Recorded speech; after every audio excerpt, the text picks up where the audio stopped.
Assalamualaikum warahmatullahi wabarakatuh. Selamat datang kembali.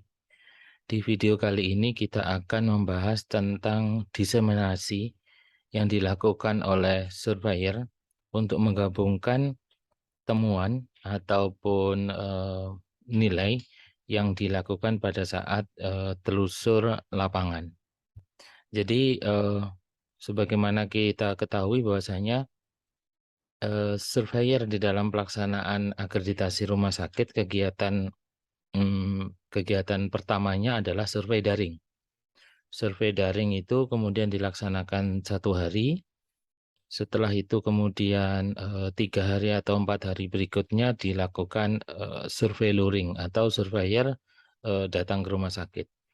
Nah, pada saat surveyor datang ke rumah sakit, salah satu yang dilakukan oleh surveyor dari sekian banyak telusur itu adalah telusur pasien individual. Di dalam proses telusur pasien individual tersebut, surveyor akan mengikuti proses perjalanan pelayanan yang dialami pasien menggunakan petunjuk yaitu rekam medik. Rekam medik tersebut bisa kita lihat di dalam ketentuan di video sebelumnya, bahwasanya rekam medik tersebut adalah rekam medik yang standar digunakan sesuai dengan ketentuan dalam peraturan Dirjen Nomor 1130 tahun 2022 tentang petunjuk pelaksanaan akreditasi rumah sakit. Ketika surveyor melakukan telusur pasien individual, maka surveyor akan melihat proses alur pelayanan. Nah, proses alur pelayanan itu akan berpengaruh pada bab yaitu bab akses dan kesinambungan pelayanan. Yang kedua itu adalah melihat dokumen unit kerja, baik itu pedoman pengorganisasian, pedoman pelayanan, kemudian SPO pelayanan dan administrasi. Dokumen-dokumen ini berpengaruh pada bab yaitu tata kelola rumah sakit dan manajemen rekam medik dan informasi kesehatan. Kemudian yang ketiga, surveyor akan melihat standar fasilitasnya, maka akan berpengaruh pada bab akses dan kesinambungan pelayanan serta PP. Kemudian surveyor akan melihat mutu pada unit kerja. Di sana kemudian surveyor akan melihat mana saja yang dikategorikan sebagai mutu prioritas unit kerja, mutu prioritas rumah sakit, dan indikator nasional mutu rumah sakit. Nah, itu akan mempengaruhi bab tata kelola rumah sakit dan PMKP.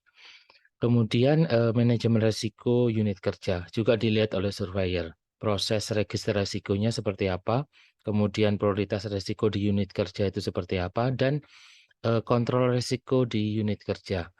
Nah, dokumen manajemen risiko ini akan mempengaruhi tata kelola rumah sakit, PMKP, dan manajemen fasilitas dan keselamatan. Kemudian surveyor itu akan juga melihat PPI unit kerja, mulai dari pengelolaan linen, pengelolaan peralatan medis, kemudian kesehatan dan keselamatan kerja, dan kajian-kajian PPI yang lainnya. Nah, kajian PPI ini akan mempengaruhi PMKP, MFK, TKRS, dan PPI sendiri. Kemudian untuk pengelolaan SDM juga dilihat oleh surveyor. Misalkan itu adalah apakah ada SPK sama RKK-nya di unit kerja, yang kemudian perencanaan tentang shift, pengaturan shift di unit kerja, kemudian perencanaan penambahan atau pengurangan. Dasar alasan penambahan dan pengurangan itu dilihat oleh surveyor di unit kerja. Itu akan mempengaruhi dokumen TKRS dan KPS. Kemudian pengelolaan data informasi dilihat oleh surveyor, misalkan sistem informasi itu akan mempengaruhi nilai-nilai pada manajemen rekam medik dan informasi kesehatan. Kemudian pengelolaan farmasi di unit kerja, mulai dari penyimpanan obat-obatan yang dalam bentuk unit dose dispensing, kemudian obat-obat emergensi, dan kaedah-kaedah farmasi di unit kerja. Itu akan mempengaruhi nilai pada PKPO dan TKRS. Kemudian berkaitan dengan K3 rumah sakit itu dilihat oleh surveyor.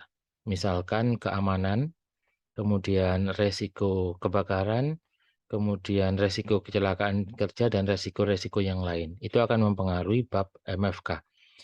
Kemudian linen dan peralatan unit kerja. Itu akan mempengaruhi bab-bab yaitu bab-bab PPI, peralatan unit kerja itu akan mempengaruhi bab MFK dan PPI. Jadi apabila kemudian di unit kerja itu tidak sesuai, jadi ada namun tidak sesuai, maka akan menurunkan nilai pada bab-bab yang sudah dilakukan nilai sementara di telusur daring, begitu.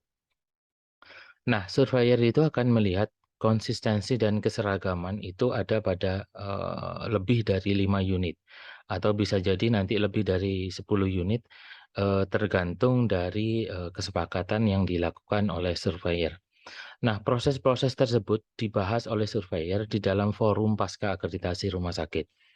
Jadi setelah exit conference, surveyor dalam 2 hari harus segera menyelesaikan laporan penilaian akreditasi rumah sakit, baik itu adalah penilaian ataupun simulasi.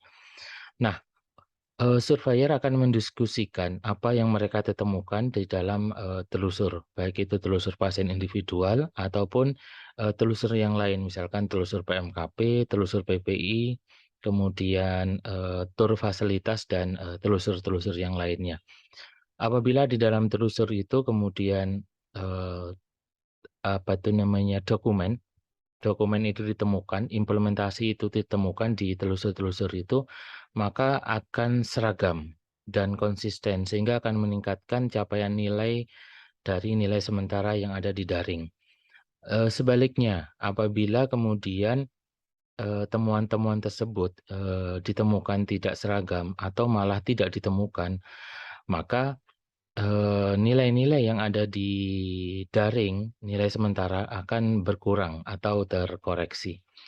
Nah, tidak semua kemudian bisa dilihat di unit kerja menggunakan telusur pasien individual, kan begitu. Oleh karena itu, ada kajian ataupun kaedah yaitu TDD, tidak dapat diterapkan.